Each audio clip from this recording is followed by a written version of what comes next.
Greetings, travelers. If you're anything unlike me, you spend a small amount of time of your day reading or listening to video game reviews. And you've probably heard the new catchphrases of, "step in the right direction," or my favorite of, "breath of fresh air." Ah, a nice breath of fresh air.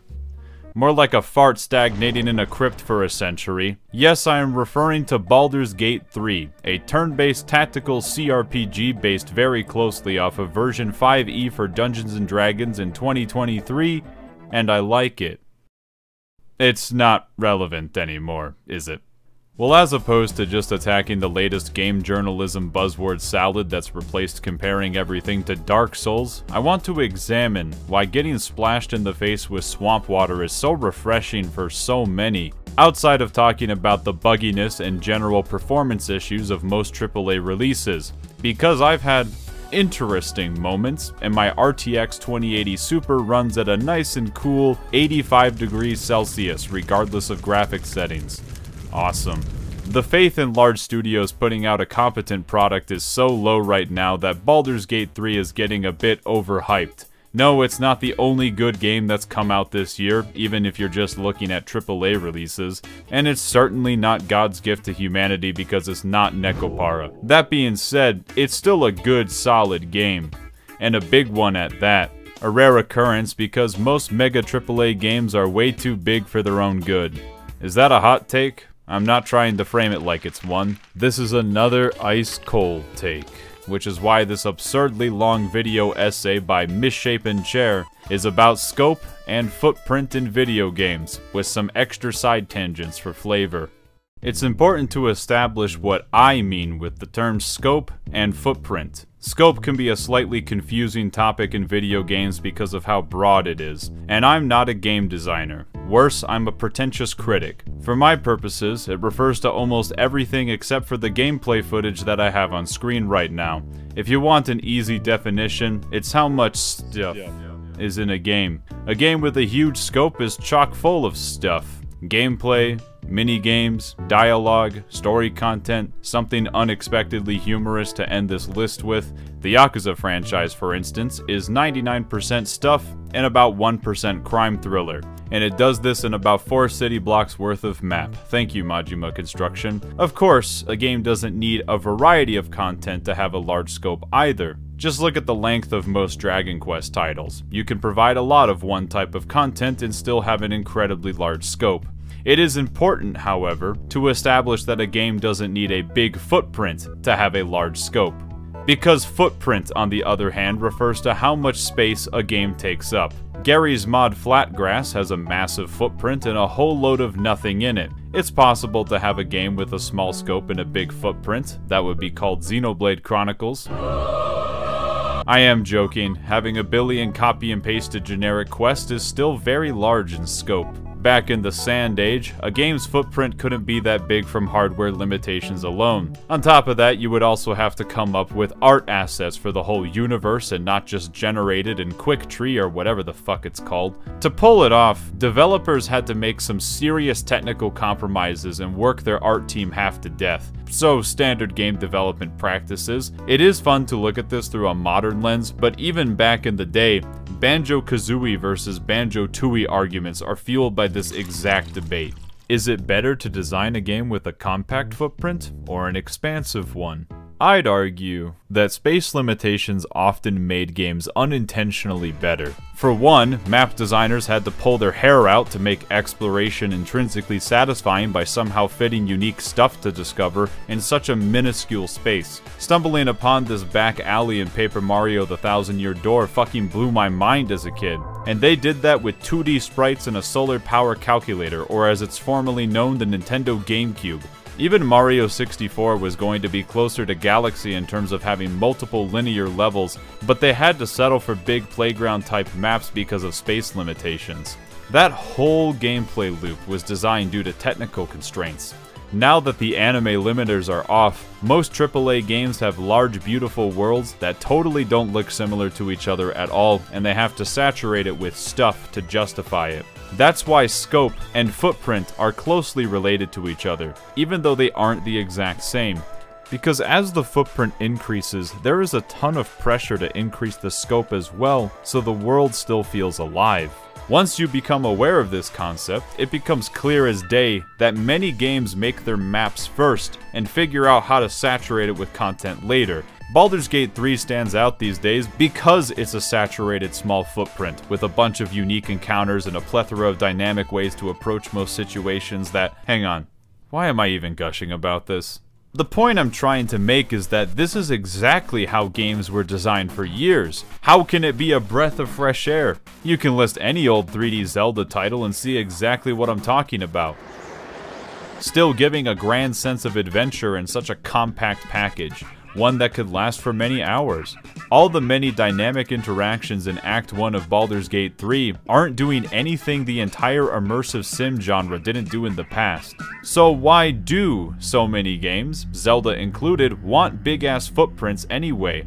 Well, besides bragging rights and marketing, a giant world for one helps to achieve that sense of scale I just talked about, that the player is a tiny part of something far beyond what they can immediately see. In the Neolithic Age, this was done by going to points of interest and having the rest of the world be a background object or a skybox, and I was completely content with that. I've struggled to communicate this phenomenon to other living beings ever since I was a kid, so allow me to try to do this again. Someone would play one of these games and say to me, "Don't you want to see what else is out there?"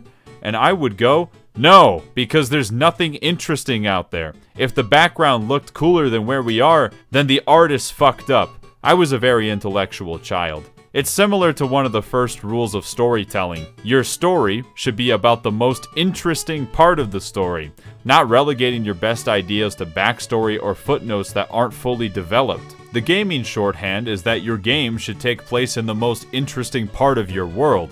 Back when I played Super Mario Sunshine, after spraying this subtle tower and a shine sprite appears, in my small child brain, I thought that the shine was in the background on this little hillside over here. That's the only time I tried to get out of bounds in that game. To get a collectible, to do something. Okay, I lied. I would fuck around with the out of bounds glitch, but that was just me power tripping at breaking a video game. It should go without saying that I'm sure plenty of people have fun just walking through environments without constant fidget spinners to keep them happy. I love getting lost in Shadow of the Colossus, and I also love telling people that wandering around is how they get the player to feel like the main character who is literally named Wander, because I'm a pretentious critic. But one of my favorite experiences with this design philosophy of small footprint but grand scale is not Dark Souls. It's still really good though. It's the opening to Persona 5. Everyone remembers, yes, even you, Daniel, trying to figure out all the trains that you need to take to get to school for the first time. They more or less just copy and pasted what the stations are actually like in Tokyo, but it's amazing how overwhelming and annoying it is to navigate in such a claustrophobic space. It puts you right in the shoes of the main character in a way that only games can. It's easy to get invested, especially when you get in trouble for being late on your first day, because it's not your fault you don't know how to navigate the concrete jungle, and then you get sucked into an alternate dimension that weakens the point that I'm trying to make right now. It's very difficult to make experiences like that with a big footprint, outside of funneling players into highly specific spaces and bringing these limitations back.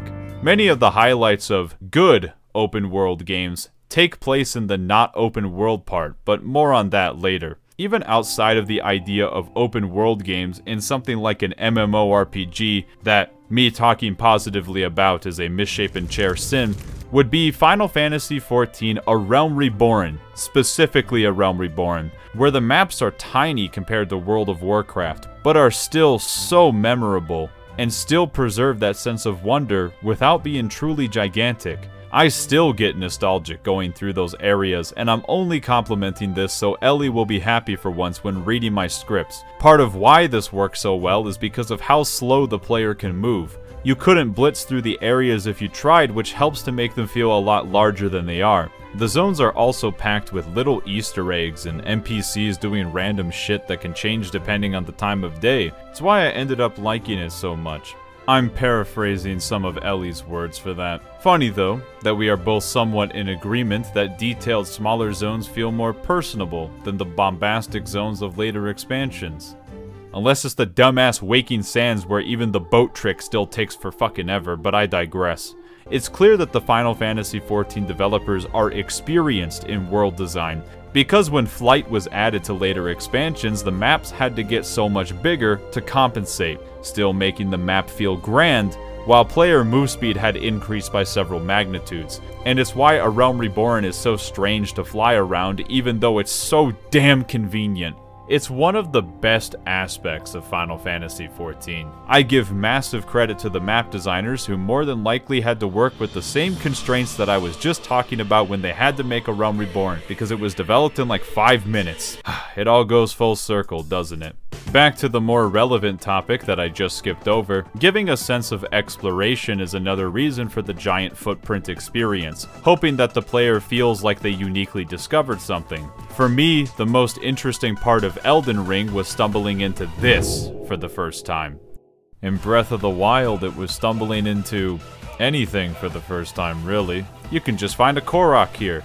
I sure hope the same thing doesn't happen 5,000 more times. Both of these first impressions are worth their weight in gold, and you can see how this affects people's first-time experiences with the game, but they don't carry the same impact when it happens a billion times over. Elden Ring felt less egregious about this, but it still fumbled when it pulled the exact same underground city trick a second time.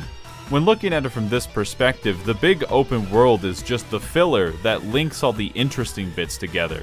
If it was cut out and they only kept the intricately designed zones with the unique encounters and allowed the players to still stumble into difficult bullshit by accident, you would just be making every previous Souls-like. This is always the risk of all large-scoped games, even ones that don't have a big footprint, that it all eventually becomes repetitive and stale, which is why forcing a big footprint upon a game makes it that much easier to have this problem. It has to saturate itself in stuff to keep it entertaining, and while players like finding secrets, if you find something around every corner, it's not a secret anymore. Just like how finding one of 3 green stars in Mario Galaxy is exhilarating, but finding 120 of them in Mario Galaxy 2 is just whatever. The big footprint experience trademark also feeds into the idea of player freedom. If it's all haphazardly slewing together, the player can choose to approach it at whatever angle they want, outside of developer intentions. Players love having the illusion of choice. In a classic linear game, there might be a set number of obstacles that the player is forced to do in succession. However, very few games are truly, completely linear. A player can often explore even a tiny bit to find a way to get around those roadblocks, or even discover a way to get a jump against the next boss that straightforward players were not rewarded for, and fuck, I'm just talking about Dark Souls again. I can't believe From Software would rip off their own IP like that when they made Elden Ring. A game doesn't need a big open world to be open-ended. Some games even give you a bunch of different paths to choose from right out the gate for the sake of freedom in such a tiny footprint. Dark Souls 2 is a great example of that. There. 2 compliments towards games that I dislike on the overall. I'm really maturing. And the developers were more than likely forced to do this in Dark Souls 2 because it was developed in like 2 weeks. The big map of Breath of the Wild contributed to the sense of player freedom, but it didn't feel like it was the best form of player expression that it provided. It was the fact that Nintendo, who loves forcing you to play a very specific way at all times in anything not named Mario, finally let the player actually use the mechanics as they please, which became the core to Tears of the Kingdom. All of this is to say, a big footprint isn't the only way to give games the illusion of freedom. It's just a passable way to achieve it. I'm only cherry-picking a few examples to make me sound smarter, but many of the benefits to this big footprint design framework aren't even unique. It's what game design is all about. It can start to feel like every huge footprint AAA game plays exactly the same, but that's not true. I already mentioned Shadow of the Colossus using its space to create a feeling of isolation. Games like Journey utilize their footprint to also evoke different emotions. AAA has just leaned on their ability to make large, beautiful worlds as a selling point rather than an artistic choice. However, This isn't me saying that it's an objectively bad formula. If the sales figure would have me believe anything, the exact opposite is true. It just ignores all the work that went into making every other experience in gaming. It's not the only way to check off another one on the "what makes video games fun" list that should be treated more like guidelines. At the same time, the small style of games has never gone away. Indie games are out here pushing the boundaries like the limitations still exist because they likely still do for them. It almost makes me wonder if this is just the inevitability of having all the resources to fully realize your ideas, and then it turns out your ideas are shit. Which makes me want to put my last loosely related thought forward. Some games are only possible in small scopes or in tiny footprints. Iron Lung is the somewhat more relevant example, I hope. If it went on for much longer, or was much bigger, it would have been so boring that I'd fall asleep in a horror game. Horror games in general are easy examples, but I also think about Portal and how fun and memorable that game was in a small package, and how it also manages to create a sense of you being a small part of something bigger, in a way that got memed to death for years on end, compared to, say, the Talos Principle, which felt like it dragged. The only certainty with smaller games is that reviewers and I will say, the only thing I wanted is more. We don't really think of the possible consequences of upscaling. Would a game work if more was added to it? In the case of Portal 2, yes, with proper care and additional mechanics to push the game further. In the case of Iron Lung, maybe no, but it's all theoretical because I don't have proof of that concept. It's definitely better to leave someone feeling hungry for more than feeling bloated by the end of it. It's pretty rare to be perfectly satisfied at the end of a game, but I think developers should take thoughtless compliments like mine and many others as just people being happy, not something that's valid to fix. A lot of great games like the refined level design in Neon White or the classic brilliance of Silent Hill 2 Sons of Liberty have been forgotten by the big dogs. Small, dense experiences used to be the bread and butter of the AAA gaming industry for years. Imagine a big studio making a highly memeable action game with over-the-top nonsense that gets remembered for decades later despite its short runtime and incredibly small footprint. I'm clearly talking about Devil May Cry 5. It's why I really want to see more large studios putting massive constraints in terms of footprint to not just make better games, but to also make working conditions better. Yeah, I figured out how to slide that in here. I sugarcoated my politics for all you apolitical gamers. Discussing these ideas is also open to a lot of semantic problems. Maybe I should have mentioned this earlier. Does a game with a shallow gameplay loop and huge amounts of content count as a large scope, or is all this level design just part of the footprint? Oh look, it's a big old foot in my mouth. Most Sonic levels are incredibly big because of how fast he blazes through them. The terminology I'm using is imperfect and shitty depending on the game, because there isn't a perfect framework to examine all games with. Rather, for a pretentious critic such as myself, I want to know why a design choice was made and how it affects the experience. Does it enhance or hinder it? In my correct opinion, it can be pretty shit. But as far up my own ass as I am, even I know there's merit in every idea. Unless it's adaptability. In a roundabout way, all these modern big-ass games make me appreciate just how well put together and well thought out smaller games can be. I'll always advocate for small games, because it takes massive balls to have all the money in the world and say, we're going small. That's why it's so refreshing to see a large studio make a rock-solid, compact game, large in scope, small in footprint, that fans of the genre already enjoy, and help expand its appeal to a broader audience. Damn, this swamp water is good. Yeah, this video is just about how I like Baldur's Gate 3. It's not my favorite RPG by any stretch, but it is damn good. Get fooled again, my English teachers who were expecting an essay. This is just a stream of somewhat related ideas that I didn't want to put into their own videos. Now let's get out there and remember, Pillars of Eternity. And now, a word from our sponsor. It's just me plugging my Patreon. Tired of wasting money every month? Well, now you can waste even more. And Misshapen Chair's Patreon, we take your money. And as always, thanks to all the premium travelers for their support.